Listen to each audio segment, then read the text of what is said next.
Hey guys, it's me Hunter Olson again here, and this is my friend Bear. Hi. Today we are doing, what are we doing, Bear?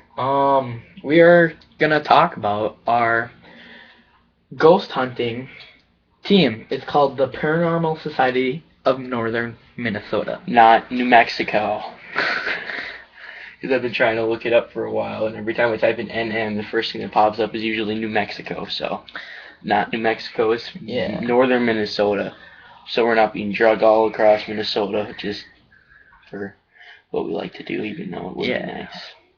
Well, the major things what you want is on this side. This right here is what would be nice to have if you got the cash for it. Yeah, so pretty much you want a flashlight, a camera that can have a flash on it, an EMF reader, meter, digital recorder.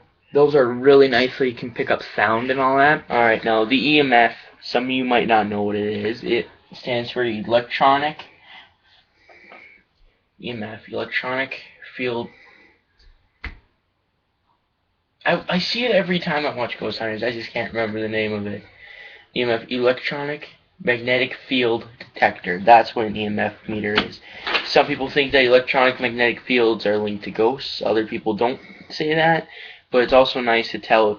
Also, overexposure to EMF, if you're like a little bit more sensitive to it, can result in feeling like you're being watched and seeing things even though they're not there, or paranoia. Yeah.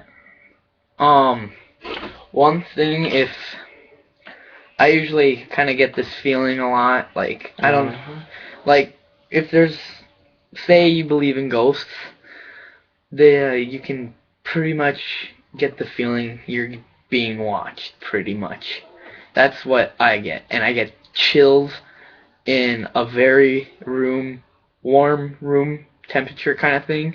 All of a sudden, I get very cold. That means a ghost is usually around you. Or it could just mean someone opened a window and you don't know about it. Yeah, true. But I doubt anyone would do that either, especially if some of those cold spots happen in the middle of winter. Yeah. Or it could just be your house has a drafty window as well. But like our last investigation that was bad. Yeah. That was bad even for me. It didn't really go that well. Too many noises coming from upstairs. Yeah. The EMF. Well, you can get EMF meters for your phone, depending on what kind of phone you have. I have an iPhone 4. The app that I would suggest getting is the Taps app. You can kind of see it down there next to my phone. It's not where my finger's pointing, of course. You can kind of see it in there. But I would suggest getting that because it has one of those weird things. If you put your phone on a surface and you like hit the surface, depending on how sensitive you have your phone set, it will detect the movement as long as it's perfectly flat, which is nice. And I don't know what that's called, but it works. And for most ghost hunters out there, one great place where I like to go to is the Buell Cemetery. But most people aren't allowed to go there anymore because it's closed off because a lot of people were starting to disrespect the graves. Yeah, but I never got a chance to go there, but he did. I guess a lot of people have been seeing stuff there. Ooh. So if you still want to go there, you can still get to go see it or something if you can. Yeah. It would be a great place to get started, of course. Yeah. But also something you guys need to pay attention to is I was told a story from my sister and her boyfriend Luke. They were out at the Buell Cemetery, and he had this light on his truck that could spin all the way around and everything, and it was unplugged. It wasn't even working. The light turned on, spun in a circle, went up and down, just kept spinning, and then just stopped in the exact position it started in. I don't know if this is true, but it sounds pretty awesome. Yeah. But it is true because I even looked at it, and it's been unplugged for a week, and the wire had dust on it and everything, so there's no way it could have, been remote controlled even, but it was really interesting. I even expected the light bulb, and that was burnt out, so I don't know what's going on there. And also, someone else there, this is from my sister as well, she said that they went there and someone went provoking. He got 3 scratches down the side of his back. Big scratches, deep scratches, and it wasn't pretty. But let's just say now he doesn't go there anymore. So something to remember: do not provoke unless absolutely necessary, and if so, don't get mad if you get scratches on you. Yeah, like when I went there with one of my other friends, we just got back from the county fair and we were gonna go check it out.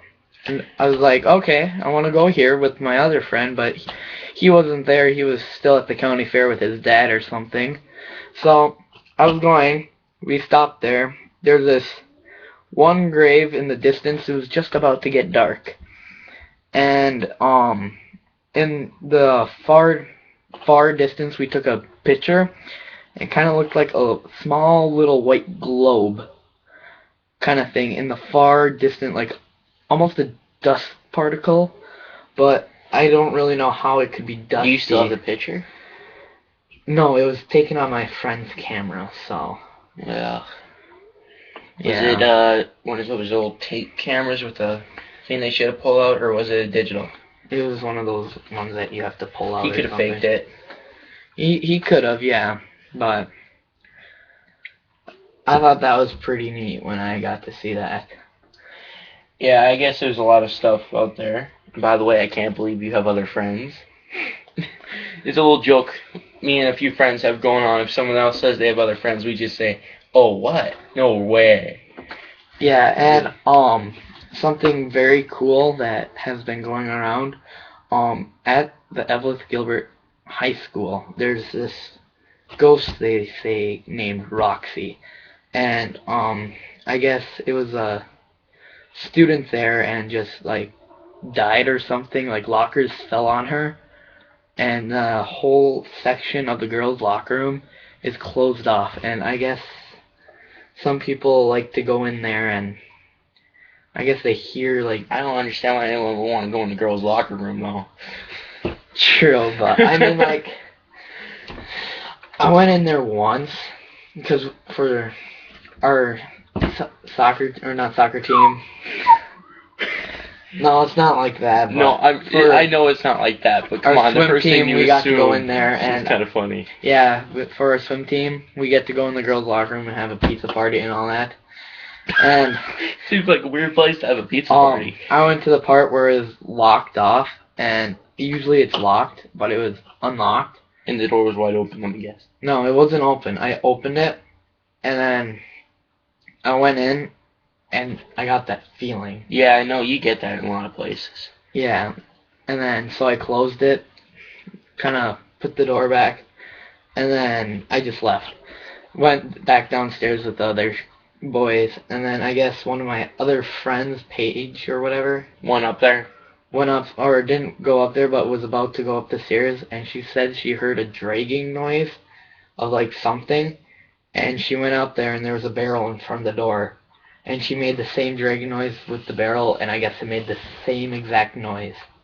So someone was trying to keep people out of there. Yeah, so it might have been Roxy or not, so.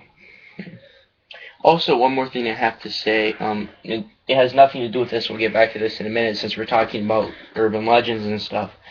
There is, in Gilbert School, the reason why the pool is drained in there is because someone drowned in that pool. And accordingly, some people, when they went swimming in there, thought that someone was trying to drag them down, and that's why they flooded it. At least that's what I've been told. Yeah, like I saw the Gilbert pool once, because in the gym you can see like parts of it because the door was unlocked because the janitor was in there, and I just kind of peeked my head in there. That's one sketchy pool area. Yeah, I haven't looked at it, but I've heard a lot of stories about it back when I used to go to school.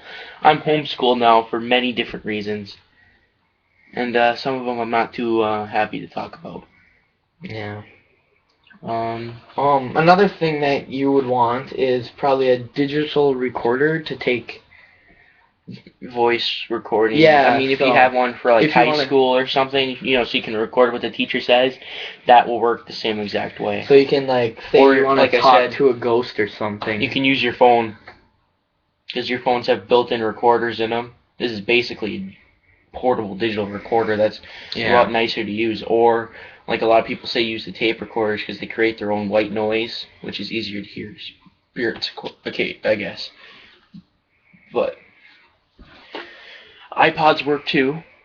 You can use those. Anything with a recorder kind of app or whatever. Well, Don't buy the Don't ones. buy them. The one that's on there for free or whatever. The one that's already on your fine. phone is the one that you can't delete. Is the one you use. Don't ever download anything that you're not sure of. Yeah, like you want a flashlight so you don't like go in a dark room and all of a sudden you fall down a flight of stairs. Yeah, don't be that guy or girl. Yeah. Don't. You don't want to be. You always want a camera to take photographic pictures. Again, your phone works as long as it has a flash. EMF meter too. Thermal camera. That only works on the iPad. The iPad and all that, but if you want a really good working one and you have the money for it, you buy it from a fire department who's about to sell Yeah, one. or online you could get some on eBay or something, go like that, but they're iffy if you get them from eBay. If you get them from a fire department, you know they've been taken really good care of, but they're really expensive. Yeah, I think it goes for almost $1,000 for even though they've been used a lot. Yeah, it's pretty expensive. We already looked into that, and it's like it's no way. We'd rather get an iPad that we know works, kind of. Yeah. But even though it's really big and bulky, we'd still rather use that over spending thousands of dollars on a used one of those. So, if you have any questions, just leave some comments on this link. So. And like usual, we would like to get like at least 15 views on this before. Of course, next year. Yeah. And plus, if you guys want to join, you guys can't really look us up. You just let me know in the, of course, leave a comment below if you want to join or something. As long as you're within the area, we don't want to have to be driving all the way down to like Connecticut to get you. That wouldn't be cool. Or you know what else you could do is you can do your own investigation and just send us what happened. Yeah, so around there. So we can think of what good places where we can go later on in our ghost hunting careers once we get some more stuff going. Now you guys might have seen me in the zombie video, but this is also the zombie videos, but this is also my channel. So I have a lot of different people for a lot of different areas of expertise. So, if you want to know any more, leave a comment on any other question you'd want to know. Yeah, we are going to be doing one more video, and that one's going to be about signs of hauntings, not the equipment you need, the signs. Yeah. Of stuff that you need to look for, and that will be coming out like 2 seconds after this one's over. Yeah. Alright, so, this is Hunter and Bear, and we will see you next time. Bye. Please subscribe.